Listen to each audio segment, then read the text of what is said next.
നമസ്കാരം. മഹാഭാരതത്തിന്റെ അടുത്ത എപ്പിസോഡിലേക്ക് എല്ലാവർക്കും സ്വാഗതം. ശ്രീകൃഷ്ണൻ ഹസ്തിനപുരിയിൽ എത്തിയ വിവരം കുന്തിദേവി അറിഞ്ഞിരുന്നു. എന്നാൽ എന്തിനാണ് ശ്രീകൃഷ്ണൻ വന്നതെന്ന് മാത്രം കുന്തിദേവി അറിഞ്ഞിരുന്നില്ല. അപ്പൊ മക്കള് വാനവാസത്തിന് പോയ ശേഷം കുന്തിദേവി വിതുരരുടെ ഗ്രഹത്തിലാണ് താമസിച്ചിരുന്നത്.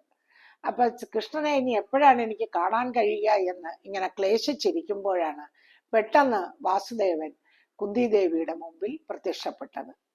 ശ്രീകൃഷ്ണനെ കണ്ടതോടുകൂടി വ്യസനത്തോടും കുണ്ഠിതത്തോടും സന്തോഷത്തോടും സങ്കടത്തോടും കൂടി തൻ്റെ മരുമകനെ കെട്ടിപ്പിടിച്ചിട്ട് പറഞ്ഞു, അല്ലയോ കൃഷ്ണ, എൻ്റെ മക്കൾ എവിടെ?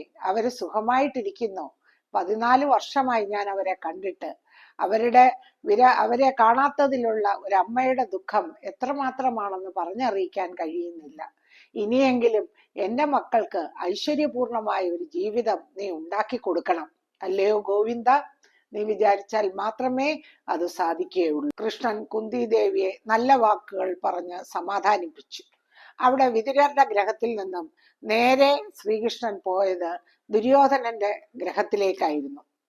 അവിടെ ചെന്നപ്പോ അദ്ദേഹത്തിന്റെ കൂട്ടുകാരും സുഹൃത്തുക്കളെല്ലാം വന്ന് കാത്തുകെട്ടി നിൽപ്പുണ്ടായിരുന്നു. എല്ലാവരും ആദരവോടുകൂടി ശ്രീകൃഷ്ണനെ സ്വീകരിച്ചു. അതിനുശേഷം ശ്രീകൃഷ്ണനെ ഊണ് കഴിക്കുവാനായിട്ട് ദുര്യോധനൻ ക്ഷണിച്ചു. എന്നാൽ ശ്രീകൃഷ്ണൻ അതിന് വഴിപ്പെട്ടില്ല. അപ്പോ ദുര്യോധനൻ പറഞ്ഞു, അല്ലയോ കൃഷ്ണ, നീ ഇപ്പോൾ ഞങ്ങളുടെ ബന്ധുവും അതിഥിയുമാണ്. അതിഥി സൽക്കാരം ഏവർക്കും പറഞ്ഞിട്ടുള്ളതാണ്. അപ്പൊ അങ്ങനെയുള്ള അങ്ങ് എന്തുകൊണ്ടാണ് ഭക്ഷണം കഴിക്കാൻ ഞങ്ങളോടൊപ്പം വരാത്തത്? അപ്പൊ ശ്രീകൃഷ്ണൻ പറഞ്ഞു, ദുര്യോധന, ഞാൻ നിങ്ങളുടെ അതിഥിയും ബന്ധുവുമാണ്. എന്നാൽ ഇപ്പൊ പാണ്ഡവരുടെ ദൂതനായിട്ടാണ് ഞാൻ വന്നത്. ദൂതനായിട്ട് വന്ന അയാൾ വന്ന കാര്യം സാധിച്ചതിന് ശേഷമേ ഭക്ഷണം കഴിക്കാൻ പാടുള്ളൂ. അതാണ് നീതി. അപ്പോ ഞാൻ വന്ന കാര്യം സാധിച്ച് കൃതാർത്ഥനായി കഴിയുമ്പോൾ ഞാൻ ഭക്ഷണം കഴിക്കാം. മറ്റൊരിടത്തു നിന്നും ഒന്നും കഴിക്കുകയില്ല.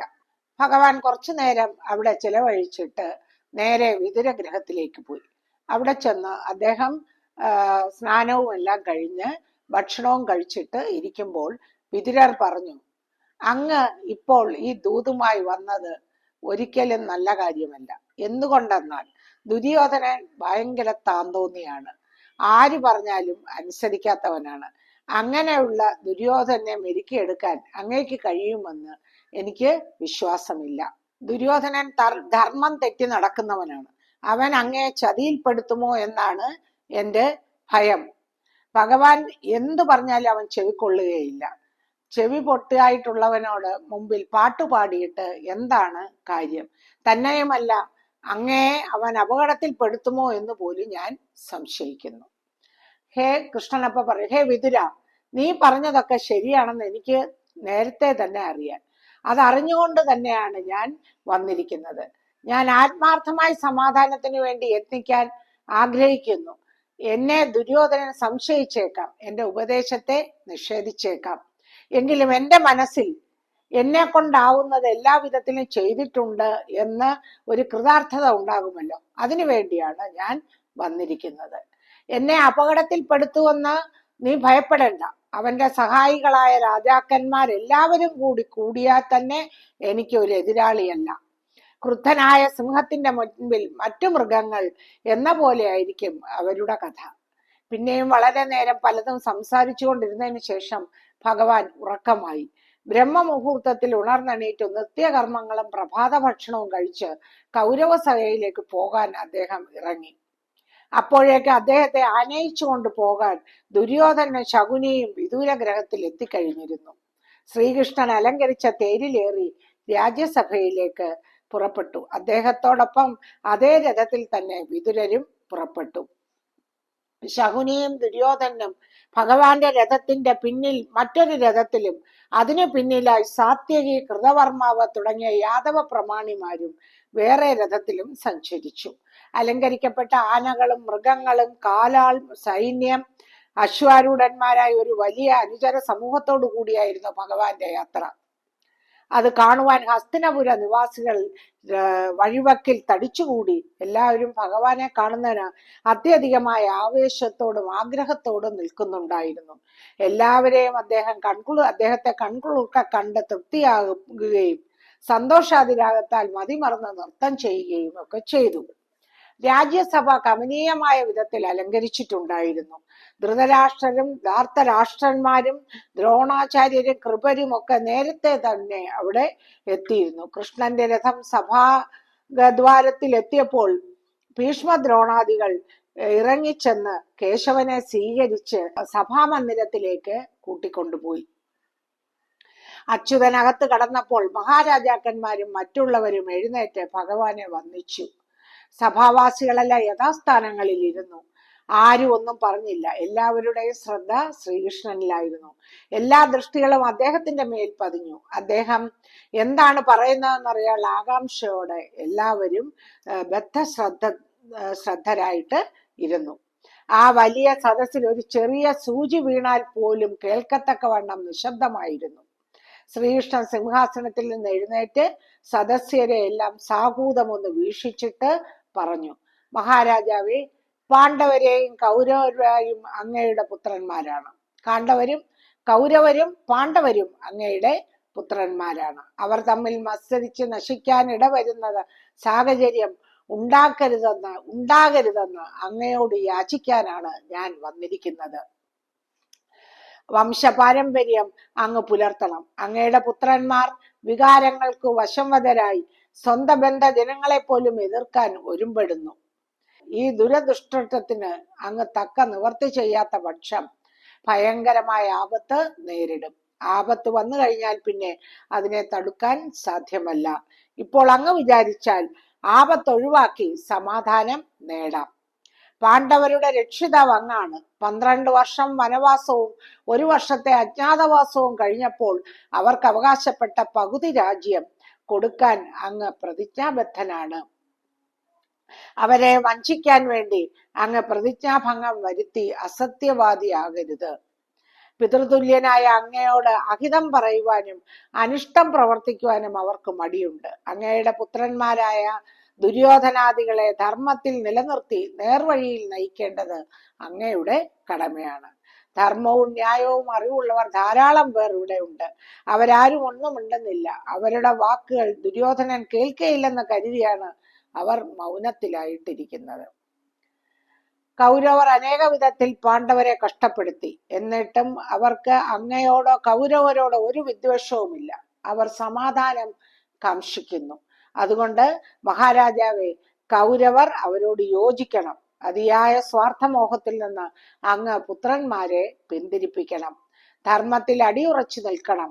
ഇതാണ് അങ്ങേക്കും മറ്റുള്ളവർക്കുമുള്ള എൻ്റെ യുധിഷ്ഠിര ദൗത്യം. ഭഗവാന്റെ ഓരോ വാക്കും എല്ലാവരും ശ്രദ്ധയോടെയാണ് കേട്ടത്. അവർ നിഷ്പക്ഷ നിലയിലുള്ള ധർമ്മ പ്രതിപാദനമാണെന്ന് സദസ്യർക്ക് ബോധ്യമായി.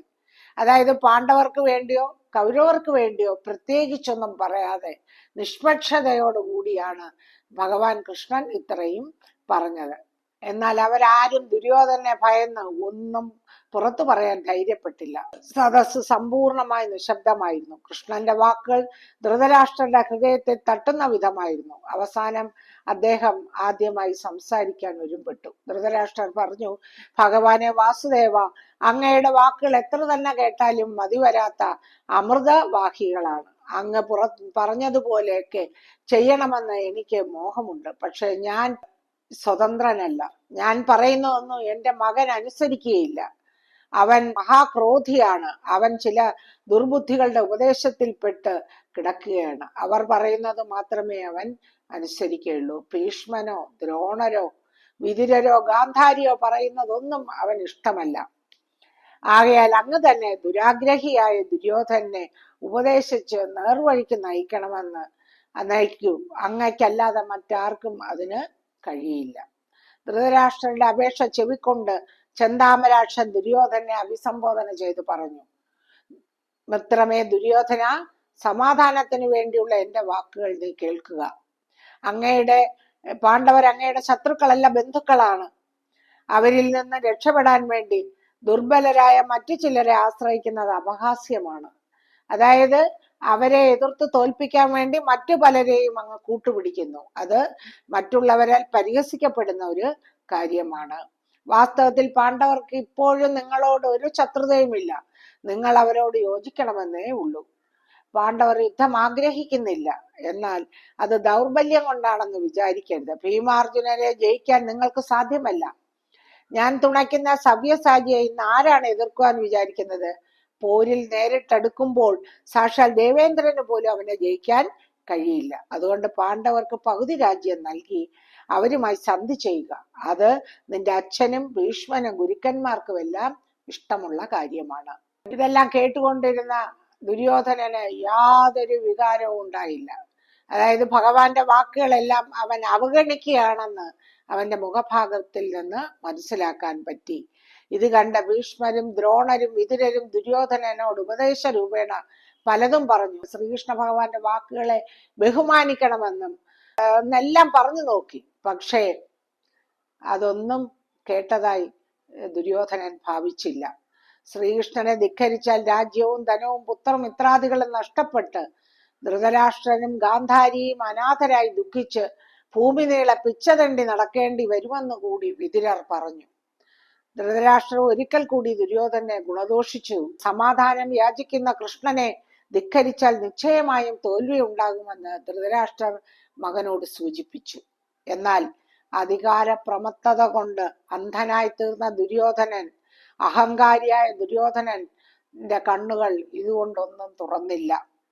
ക്രോധം കുറച്ചുകൂടി ഉരുണ്ടുകൂടി. അവൻ പല്ലുകൾ ഞെരിച്ച് ദ്വേഷം പ്രകടിപ്പിച്ച് സ്വൽപ്പം ശാന്തമായപ്പോൾ ദുര്യോധനൻ എഴുന്നേറ്റ് ഈർഷ്യയോട് പറഞ്ഞു, എല്ലാവരും എന്നെ തന്നെ നിന്ദിക്കുന്നത് എന്തുകൊണ്ടാണ്? ഞാൻ ഇതിന് തക്ക അപരാധമൊന്നും ചെയ്തിട്ടില്ല. പാണ്ഡവർ രാജ്യം പണയം വെച്ച് ചൂത് കളിച്ച് തോറ്റു. അവർ ജയിച്ചിരുന്നെങ്കിൽ എല്ലാം അവർക്ക് ലഭിക്കുമായിരുന്നില്ലേ? തോറ്റതിന്റെ ഉത്തരവാദിത്വം ഞാനാണോ കേൾക്കേണ്ടത്? എനിക്കുള്ളത് കാത്തു സൂക്ഷിക്കുകയാണ് എന്റെ ധർമ്മം. അതാണ് ക്ഷത്രിയ ധർമ്മം. യുദ്ധം വെട്ടി പോർക്കളത്തിൽ മരിച്ചു വീണാൽ പോലും അതാണ് എനിക്ക് സന്തോഷം തരുന്നത്. എന്നാലും ശത്രുക്കളെ വണങ്ങുമെന്ന് കരുതണ്ട. ധൃതരാഷ്ട്ര മഹാരാജാവ് രാജ്യഭാഗം കൊടുക്കാമെന്ന് പ്രതിജ്ഞ ചെയ്തിട്ടുണ്ടെന്നാണ് വാദമെങ്കിൽ എന്ന് രാജ്യം ഭരിക്കുന്നത് ഞാനാണ്. ഞാൻ ആരോടും ഒരു പ്രതിജ്ഞ ചെയ്തിട്ടില്ല. ഞാൻ ജീവിച്ചിരിക്കുന്നിടത്തോളം കാലം സൂചി മുന കൊണ്ട് കുത്തിയാൽ കാണുന്നിടത്തോളം ഭൂമി പോലും അവർക്ക് വിട്ടുകൊടുക്കുകയില്ല. ഇത് ഉറച്ച കാര്യമാണ്. അപരാധമൊന്നും ചെയ്തിട്ടില്ല എന്നുള്ള ദുര്യോധനന്റെ വാക്കുകൾ കേട്ട് ശ്രീകൃഷ്ണൻ ചിരിച്ചു. പക്ഷെ ആ ചിരിയുടെ പിന്നിൽ ക്രോധമുണ്ടായിരുന്നു. അദ്ദേഹം പറഞ്ഞു, നീ ഒരു അപരാധവും ചെയ്തിട്ടില്ല എന്നല്ലേ പറയുന്നത്? യുധിഷ്ഠിരനെ കള്ളച്ചൂതിൽ ശകുനി തോൽപ്പിക്കുകയായിരുന്നില്ലേ ചെയ്തത്? അതിനുശേഷം പാഞ്ചാലിയെ സഭയിൽ പിടിച്ചുകൊണ്ടുവന്ന് അപമാനിച്ചില്ലേ? അത് ശരിയായിരുന്നോ? എന്തെല്ലാം ഹീനകൃത്യങ്ങളാണ് നീ ചെയ്തത്? എന്നിട്ട് ചോദിക്കുന്നു, നീ എന്ത് അപരാധമാണ് ചെയ്തതെന്ന്? ക്ഷത്രിയന്റെ വീരശയ്യ പോർക്കളത്തിൽ ശരങ്ങളുടെ മുകളിലാണെന്ന് നീ പറഞ്ഞുവല്ലോ. കൃഷ്ണൻ ശബ്ദം ഉയർത്തി ദൃഢസ്വരത്തിൽ പറഞ്ഞു, അത് തയ്യാറാവുകയാണ്. അധികം താമസിക്കാതെ നിനക്കും കൂട്ടുകാർക്കും അതിൽ കിടക്കാൻ സാധിക്കും. സന്ധി സംഭാഷണം ആർക്കു വേണ്ടി ആയിരുന്നുവെന്നും ധാർമ്മികന്മാരുടെ വാക്കിന് എത്രമാത്രം വിലയുണ്ടെന്നും അപ്പോൾ നിനക്ക് മനസ്സിലാകും. ഇത്രയും പറഞ്ഞ് കൃഷ്ണൻ ആസനസ്ഥനായി സദസ്സാകെ ചൂടുപിടിച്ചു. ഇനിയും ആരെന്ത് പറയണമെന്നുള്ള സംശയമായി. ആർക്കും ഒന്നും പറയാനുണ്ടായിരുന്നില്ല. സന്ധി സംഭാഷണം അലസിപ്പിരിഞ്ഞു. അപ്പോഴാണ് ദുശാസനൻ ഒരു വെടി പൊട്ടിച്ചത്. അവൻ പറഞ്ഞു, ജ്യേഷ്ഠ, ഇവരൊക്കെ ആവശ്യപ്പെടുന്ന പോലെ നാം സന്ധി ചെയ്യാൻ തയ്യാറാവുകയാണെങ്കിൽ എന്നെയും ജ്യേഷ്ഠനെയും കർണനെയും ശകുനെയും പിടിച്ചുകെട്ടി പാണ്ഡവരെ ഏൽപ്പിക്കാനാണ് ഇവർ ആലോചിക്കുന്നത്. അതിനെ നേരിടാൻ വേണ്ട കരുതൽ നടപടി നേരത്തെ നോക്കുന്നതാണ് നല്ലത്. എന്തായാലും സന്ധി ചെയ്യാന്ന് പറഞ്ഞാൽ എന്നെയും ശകുനിയെയും കർണനെയും ജ്യേഷ്ഠനെയും പിടിച്ചുകെട്ടി ഇവര് തടവിലാക്കും. അതാണ് ഇവര് ചെയ്യാൻ പോകുന്നത്. അങ്ങനെ സംഭവിക്കാതിരിക്കണമെങ്കിൽ നമ്മൾ മുൻകരുതൽ എടുക്കണം. ഇത് കേട്ടോടെ ദുര്യോധനന്റെ മുഖം കോപം കൊണ്ട് വിറച്ചു. എന്നാൽ ദുര്യോധനൻ എന്ത് അവിവേകമാണ് പറയാൻ പോകുന്നതെന്ന് പറഞ്ഞ് സദസ്യരെല്ലാം ആകാംക്ഷഭരിതരായി. എന്തെങ്കിലും കടുത്ത അനിഷ്ടങ്ങൾ അടുത്ത നിമിഷത്തിൽ സംഭവിക്കുമെന്ന് എല്ലാവരും പ്രതീക്ഷിച്ചു. എന്നാൽ എല്ലാവരും പ്രതീക്ഷിച്ച പോലെ ഒന്നും ഉണ്ടായില്ല. ദുര്യോധനന്റെ ക്രോധാവേശത്തോടുകൂടി സഭയിൽ നിന്ന് ഇറങ്ങി പോവുകയാണ് ചെയ്തത്. അടുത്ത ഭാഗം അടുത്ത എപ്പിസോഡിൽ എല്ലാവരും ലൈക്ക് ചെയ്യണം, ഷെയർ ചെയ്യണം, സബ്സ്ക്രൈബ് ചെയ്യണം. നമസ്കാരം.